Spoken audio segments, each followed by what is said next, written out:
Alright, like, click, subscribe, do all that. You already know what time it is. It's Netflix time. This joint is called Namaste Wahala. An interracial romance hits humorous and heart-wrenching hiccups as the couple's parents fight tooth and nail against their relationship. So it's one of those Nollywood African movies. It's an hour and 46 minutes long. And I'm just going to explain it straight out because the plot jumps around all over the place. So here we go. Here we have Raj and Chi.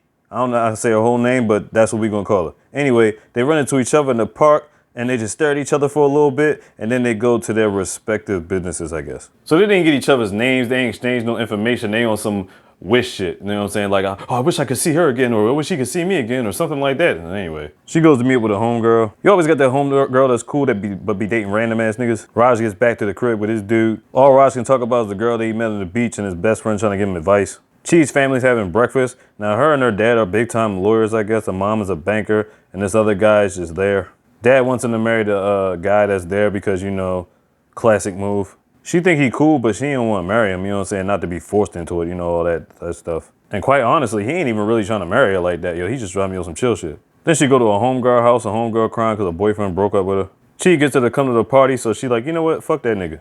They all get together at this gathering. Now, I want you to keep your eye on this girl with the pink on. She's important to the story. This chick runs a company. I'll tell you why she's important in a minute. Matter of fact, I can tell you now, Chi actually works for her. It just so happens Raj happens to be there too. Why is that? Because Raj is meeting up with his cousin, who Chi works for. He locks eyes with Chi, talking about he gonna marry her one day. That's the first thing you want to say to her? Damn, thirsty ass nigga. Then we get a random montage like there's supposed to be a musical all of a sudden. Why she making that face though? So apparently after that montage, Raj and Chi have been dating for 3 months already. So they're enjoying their drinks and Chi and Raj are kind of distraught because they haven't met each other's parents yet. And here comes Primo. This is like Chi's competition when it comes to the lawyer stuff with her and her father. I'll get to that in a minute. Chi talks to her mom about finally meeting their boyfriend for the first time. But when they do, she's surprised that he's Indian. Dad doesn't approve because he on some bullshit. So he basically felt ambushed. Meanwhile, the boss back at work getting gifts from a secret admirer. The thing is, she got a man, but she don't care nothing about that shit. Chi's feeling bad about her parents, but Raj ain't trying to hear none of that shit. Then Raj gets a call from his mom and she about to drop by. So then she pops up out the blue. Raj introduces his mom to Chi. She ain't having it either because she feels some type of way. And she gets mad because she wasn't prepared to meet the mom. So she thinks that situation was even. The thing was, you invited them to meet your parents at your house. He was already putting them over there. His mom just happened to come unexpectedly. So it's like, it's not the same thing. Anyway, she goes to chill with her homegirl, then she gets a phone call. She ends up going to the hospital to visit this girl who's all beaten up. Remember the girl I told you that was wearing pink? Yeah, she was getting beat up apparently by this dude. So it was this dude she was messing with, and he fucked her all the way up. I was like, God damn. So obviously they're gonna take her to the case and help defend her and all that good stuff. So she's feeling all distraught about the case and she can't talk to her man right now. It's all types of craziness. He wants to call her, but mom keeps getting in the way. Meanwhile, Raj's dad chilling back at home. He's the best character in the whole movie because he don't give a fuck about none of that shit. He just chilling watching sports. Well, anyway, he finally gets in contact with his girl. They smooth all that shit over and everything's fine. At least for the moment. Back at home, Chi and her dad got beef. Chi's trying to represent the girl Didi that got beat up. The only problem with this is Dad is representing the guy that beat up Didi because he brings lots of money to the law firm. Finally a plot in all this. Raj eating breakfast with his mom. He tries to bring up the subject of Didi, but she ain't trying to hear none of that. Raj, Chi, and her friends get together. They looking all sad because their parents ain't getting along with them and trying to make it happen. Their friends like, we don't care nothing about that. Y'all getting out, y'all gonna go party. And that's exactly what they do. Next day they get ready for the case. Primo on the other side of it representing the beater. Now Chi wants Primo's client to settle up for $2 million for domestic abuse. The only problem is they're actually countersuing because the guy's accusing Didi of trying to kill him. Plot twist. Da, da, da.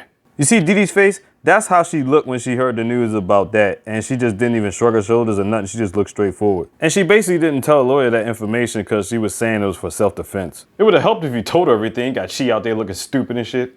Now Chi is pissed off at Didi because of the fact that she basically rebelled against her father to make this happen. But, you know, withholding information, it makes her look real stupid. So they're trying to find any other proof so they can prove their case. So basically, they come up with an idea to try to get the CCTV footage from the hotel. But when she gets there, we find out that Primo got there first and she destroyed the footage. You diabolical fiend, you! She gets into a beef with her dad. Her mom tries to console her, but she's like, fuck this shit, I'm out. And you already knew she was going to see her boo. They enjoy each other for a little bit until mom comes back. She was talking shit to Chi again and was like, Raj, you didn't defend my honor, defend me. But even after that, she agrees to let her stay on one condition. Basically, they can't sleep in the same bed together. Both Chi and Raj's mom are sleeping in the same bed. She's smacking her while she sleep, farting and all that shit. They both make Raj dinner to try to figure out who likes which one better. Classic. Obviously he eats both because he's a smart man. Chi's mom calls her trying to get her back home. She ain't trying to go back. For one, she's chilling with a boy, and two, she don't feel like hearing dad's nonsense. Mom goes investigating on her own and she asks Chi's best friend, but she been taking care of her own business and minding hers in the process. Somehow she got it out of her and found her daughter, and now the moms are beefing again. Then they go back and forth in another room like, you didn't stand up for me. You didn't stand up for me either. Now, if that is not the weakest cliche to breaking up and getting back together in a movie scene I've ever seen in my entire life, like, the fuck? They basically missing each other, crying over each other while this random musical is playing. So out of the blue after that, she goes back to the hotel to try to find some more information on how she can figure out this case. And she was actually talking to the hotel manager. She wasn't really getting anywhere, but then Raj comes out of nowhere and saves the day. Everybody sat down for a drink to talk. The guy gives her a rose, and then that's when she finds out the secret admirer has been a hotel manager the entire time. Once again, she's got a man, but apparently she was like, fuck that nigga.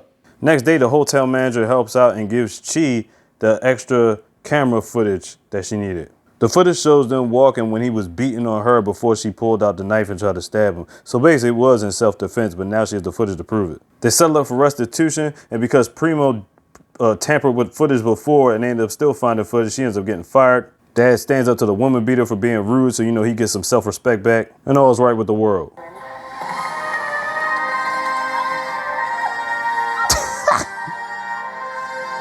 You heard that little music cue I just played? Every time something random happens, you're gonna hear that. Be prepared to hear that at least 15 times in this movie. Anyway, the parents get together, finally. They stop beefing because honestly, I don't know why they was beefing in the first place. And I know it was a cultural thing, but the reasons behind it were still fucking stupid. Dad doesn't care about the deal with that woman beater anymore. He's more about his morals. He gets his respect back. And he gives his daughter his blessing to marry Raj. And they live happily ever after. The end. Namaste Wahala on Netflix. Check it out. Once again, like, click, and subscribe with your boy, Mr. Skitty Skitty. Ha ha ha ha. Ow, big. Could have got it slowly.